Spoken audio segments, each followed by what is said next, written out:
हरे कृष्ण।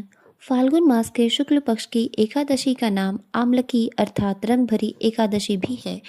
आइए जानते हैं साल 2026 में आमलकी एकादशी का व्रत किस दिन रहेगा, एकादशी और द्वादशी तिथि कब से कब तक रहेगी, कौन कौन से शुभ और अशुभ संयोग इस दिन बनने वाले हैं और एकादशी व्रत का पारण मुहूर्त कब से कब तक रहेगा।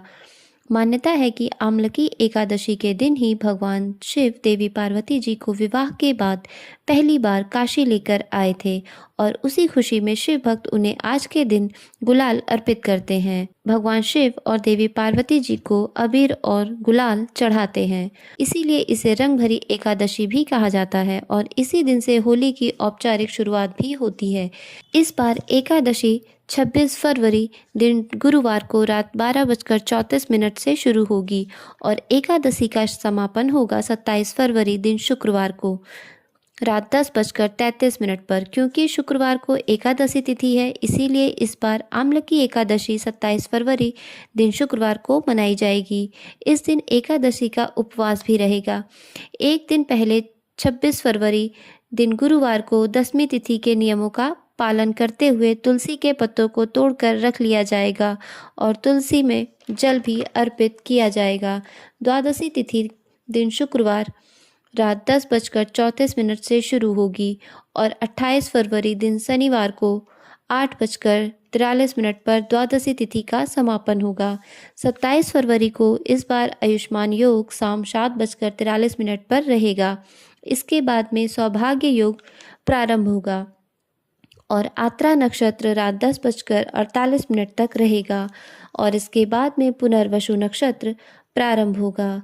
वहीं राहु काल सुबह 10:30 बजे से दोपहर 12 बजे तक रहेगा और द्वादशी तिथि के दिन यानी 28 फरवरी को पुनर्वसु नक्षत्र सुबह 9:34 तक रहेगा।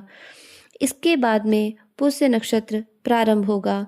सौभाग्य योग 5:02 तक रहेगा। इसके बाद में शुभ संयोग प्रारंभ होगा। राहु योग सुबह 9 बजे से 10:30 बजे तक रहेगा। आमलकी एकादशी व्रत पारण मुहूर्त 28 फरवरी दिन शनिवार को सुबह 6:54 से 9:06 तक रहेगा। तो इस शुभ मुहूर्त में आपको व्रत का पारण करना होगा। रंग भरी एकादशी का नाम आमलकी भी है। आमलकी आंवले को कहते हैं। मान्यता है कि श्रीहरि को आंवला अति प्रिय है, इसीलिए आज के दिन विशेष रूप से आंवले के वृक्ष और फलों की पूजा की जाती है और भगवान विष्णु को आंवले का भोग लगाया जाता है और दान में भी आंवले का दान आज के दिन अत्यंत शुभ फल देने वाला होता है। आमलकी एकादशी के दिन प्रातःकाल स्नान आदि से निवृत्त होकर बाद में घर के मंदिर के आसपास देव मंदिर में दिए प्रज्वलित करके फिर पूजा करनी चाहिए। यदि उपवास रखना चाहते हैं तो उपवास रखने का संकल्प ले लेना चाहिए और फिर भगवान विष्णु को गंगा जल या फिर पंचामृत से अभिषेक करें। भगवान विष्णु को इस दिन तुलसी दल और तुलसी की मंजरी और पुष्प आदि अर्पित करें। एकादशी दिन केवल सात्विक वस्तुओं का ही प्रयोग करना चाहिए और इस दिन भगवान शिव तथा देवी पार्वती जी का भी पूजन करना चाहिए। इस दिन भगवान विष्णु के साथ साथ माता लक्ष्मी जी का भी पूजन करें। ऐसा करने से घर में सुख समृद्धि की प्राप्ति होती है। ओम नमो भगवते वासुदेवाय नमो नमः इस मंत्र का अधिक से अधिक जप करें। इस दिन सुबह आंवले के वृक्ष में कच्चा दूध और जल मिलाकर अर्पित करें। शाम के समय घी या तिल के तेल का एक दीपक आंवले के वृक्ष के नीचे जलाएं। यदि आंवले का वृक्ष ना हो तो घर में ही मंदिर में 5 या 7 आंवले लेकर उनके सम्मुख आप दिए जलाकर आंवले के वृक्ष का भाव करके भगवान विष्णु की पूजा कर सकते हैं। भगवान विष्णु आंवले के वृक्ष के पत्तों में वास करते हैं और इस दिन आंवले के वृक्ष का पूजन करने से भक्तों को सभी प्रकार के पापों से मुक्ति मिलकर अंत में मोक्ष की प्राप्ति होती है।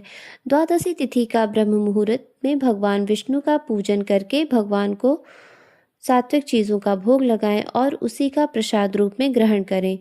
अपना उपवास खोलना चाहिए और इस दिन भी अपनी सामर्थ्य के अनुसार कुछ ना कुछ दान अवश्य करना चाहिए। यदि आपको इस वीडियो की जानकारी अच्छी लगी हो तो हमारे चैनल को सब्सक्राइब ज़रूर करें और हमारे इस वीडियो को ज़्यादा से ज़्यादा लाइक करें, शेयर करें। धन्यवाद।